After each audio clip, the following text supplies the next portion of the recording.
দেখুন বন্ধুরা, এটা হচ্ছে ইটভাটা। ইটভাটায় কিভাবে ইট সাজিয়ে রেখেছে থরে থরে।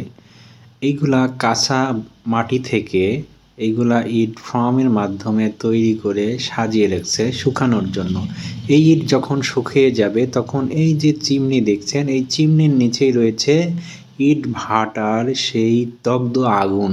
সেই আগুনে ইটগুলা পুড়ায়ে ইটের মতো লাল করা হয়। দেখুন এই ইটভাটাগুলা চলে আমাদের বিভিন্ন কাঠ এবং কয়লা দিয়ে। এটা পরিবেশের জন্য খুবই ঝুঁকিপূর্ণ।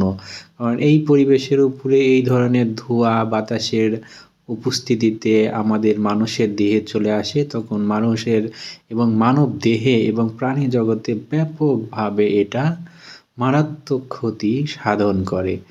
এই হচ্ছে আমাদের ইটভাটার ক্ষতিকারক দিক। আমরা আস্তে আস্তে এটা